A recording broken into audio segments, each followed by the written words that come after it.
Are you in between jobs or are you currently unemployed? Both ways, this video is for you. Welcome back everybody to my YouTube channel, and today I want to share with you guys my experience on what to look out for when you're in the interview process, trying to make a decision for a new job, and basically just trying to take it easy, while that happens. So as you can see, I am currently unemployed. I've been MIA for like about a month because I have been going through this sticky process of making the right decision, the pros and the cons, kind of weighing out what the right option would be for me. And a lot of people have told me to take it easy and to really embrace this time off. And coming from from a workplace or from a long career path where it's been very fast paced, my day's always really full, to kind of just counting the hours or like trying to fill up my time was difficult at first. I didn't know what to do. I mean, especially the first day, I was like, okay, what now? Who am I? What do I do? And then, as the days went on, I realized that there's a lot that you can do in your time off. There's a lot of reading that you can catch up on. There's a lot of skills that you can acquire, be it taking an online course, something that you're interested in. There's a lot of people that you haven't seen during your busy work life. So it's good to catch up with some friends and family, and even the small chores at home to kind of get them done. So there's a lot that you can do, but the mindset here is what's more important. Kind of shifting from a very fast-paced life, a very organized, routine-oriented life, to a very slow-paced, a lot of time on your hands.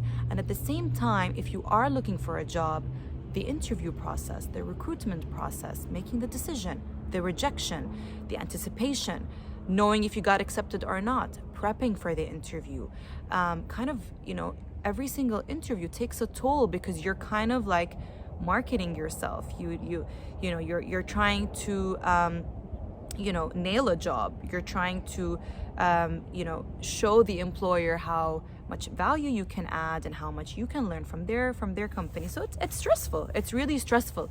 And I feel like before, so many people would say, what's an interview? At the end of the day, you get the job or you don't get the job. But what if you really want that job and you're really waiting for that response? It's kind of hard to like just chill and go, it works out, it doesn't work out. It's easier said than done. So today I wanted to discuss with you guys things to look out for, when you are waiting, or when you are in between jobs, unemployed, and you're waiting to kind of make the decision for your next step. What is it that you need to look out for? Number one is every single interview is a learning for you. It's a learning as to how to hold yourself, how to represent yourself, how to talk about yourself. There's a lot of techniques and tools that you need to kind of pre-prep when it comes to an interview. So do you over-talk? Do you under-talk? Do you are there things that you need to mention more than others? And that goes for every industry is a different interview, has a different interview to-do list, let's say, or a different a way to approach the interview.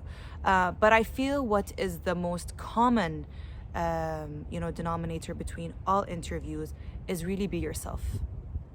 Authenticity and being true to who you are is the number one thing that employers look for nowadays.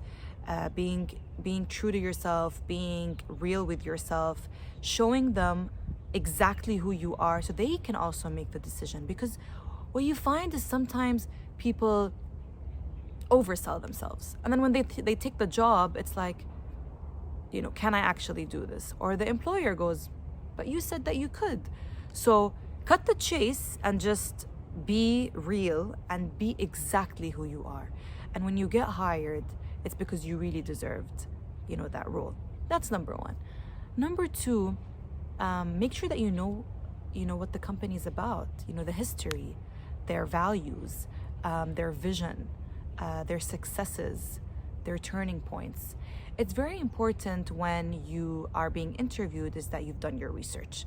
and you know exactly where you're going. I mean, at the end of the day, it's great to have an interview, but you need to also be aware that employers really look at someone that has taken the initiative to look into their company. So this is definitely an added point too when you want to prep for your interview.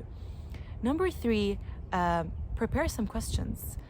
Usually when you kind of close the interview, they'll always ask you like, do you have any questions? And usually you say, not at this stage, maybe later. Always have at least one or two questions ready, because it kind of shows the employer that you are someone that cares about this role, and it's not just the package that's really important. I'm talking about asking questions about the culture, asking questions about the entire workplace when it comes to the team, when it comes to who they who do they believe is the employee of the month and why. So kind of like engaging into a conversation of understanding the dynamic of the role in the workplace versus just knowing what the job description is, because that's easy. You can always know what the job description is, but you always find out what the culture of the job when you start. So if you have those questions prepped, it's good in making your decision. It makes your decision making process easier and easier. So those are things to look at when it comes to the interview. Now, when you're done with the interview, and I'm guilty of this, just really believe that if something is for you, it will be. No matter how much you sit around and think, no matter how much you beat yourself if you don't get the job, or if you're disappointed in them getting back to you at a later stage, taking their time, maybe the package isn't up to par, whatever it is. Just really believe that whatever job is out there for you, if you've done your research, you've been true to yourself, you've asked the questions, and now it's all about waiting, there's nothing more that you can do. You should really be content that what is yours will be yours no matter what. So it is a difficult stage, especially when you're in between making a decision. And I was going through that, and I'm actually still going through that, where I've had a lot of offers on the table, and I really wanted to be true to myself, and I wanted to make sure that the job that I chose is something that I really love and I'm really passionate about. And when I wake up every single morning, I'm going to give it my 120%, not just 100. I also realized that I would be very anxious when I was waiting for a response. And then when the response came, it was fine. So I wasted, like, let's say, I don't know, a week of my time and my peace of mind and my overall mood, just because I was anticipating an answer from a certain employer. And don't feel guilty when you reject an offer, because you know what's going to happen is if you take a role that you're kind of 50-50 about and then you don't like it, you're going to feel even guiltier for wasting their time in the first place. So that's why I'm saying be true to yourself, because you're going to know straight away what you want and what you don't want, and you save their time and you save your own. So yes, as I mentioned previously, it's a difficult process, but it's something that we all go through, and it's something that all people throughout their career path do go through it, especially when it's different industries. So I'm currently being interviewed by different industries, and it's something a bit challenging, because I go, should I stick to what I know, or should I challenge myself to the unknown? As long as it's still within the role and the responsibilities that I love. So I really hope this was a little light at the end of the tunnel for those who are going through the same thing that I've been going through. I hope you get exactly what your heart desires and what you deserve and what you want. And this is all part of the journey. So embrace the journey, because when you get that job, you're going to be like, I should have had more chill out time. I should have relaxed a bit more. But I did read an article on LinkedIn that did say that being in between jobs is much more stressful than being in an actual job. So take it easy on yourself. Yeah, I'm definitely in a vacay mode.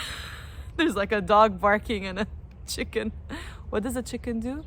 I don't know. What does a chicken do? Just write it in the comments. I'll Google it after. But really just take it easy and enjoy the process, because it's going to be over before you know it. Have a great one, guys, and I'll see you next time.